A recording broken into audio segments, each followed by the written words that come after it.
I'm going to give you my power rankings for the best teams in the WBC moving forward. 5 in my power rankings, we have Team Mexico with a solid lineup. They got Jaron Duran, Alejandro Kirk, Randy Arozarena, and Jonathan Aranda to anchor that lineup. They got some big league starting experience to Jose Urquidy, Taiwan Walker, and then they got Victor Vodnik and Andres Munoz in the back end of the bullpen. Yes, some things need to fall in their direction, and they're going to take advantage of a slightly weaker pool, I think, but I'll give them my ranking number 5. Then, number 4. Well, we got to give that to Venezuela because of the quality lineup. Probably the third best lineup, but not the best pitching side, or at least the most recognizable pitching side, and that's where I think they fall off a little bit. But imagine this lineup. Luis Arias DHing, Ronald Acuna Jr.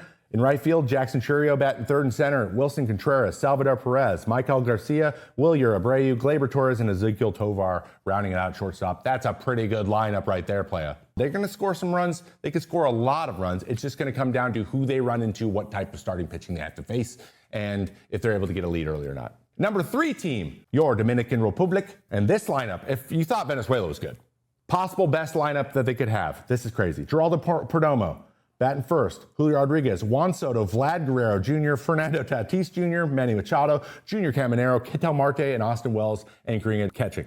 They got Christopher Sanchez, who can start any game. They get Sandy Alcantara looking to bounce back. That's a couple good starting pitchers. And then the back end of the pen is Abner Uribe, Sir Anthony Dominguez, Camilo Doval, and Carlos Estevez.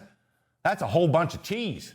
Now, they got to be dialed in. But, man, that's a good lineup, and they can bop. Let's just see what the chemistry's like. Number 2, we got Japan. They got Shohei Ohtani. And a bunch of big leaguers and a bunch of more guys who are coming over to the major leagues. Their team's very similar to what it was last time, with the exception of a couple guys. Yamamoto, Kikuchi at the front end of the rotation. They play really solid baseball. They all know each other, played each other for a long time, and they got Bop and they got Shohei. You can't really count them out. You're going to give them the 2, but the United States of America is my number 1. It's got to be my number 1 because, 1, you've got to go for them, but wow. This lineup would be crazy, but it's not going to have Corbin Carroll now. But let's just imagine Corbin was still healthy. Bobby Witt Jr., Aaron Judge, Cal Raleigh, Kyle Schwarber, Bryce Harper, Byron Buxton, Corbin Carroll, Alex Bregman, Gunnar Henderson. What? That is nutty.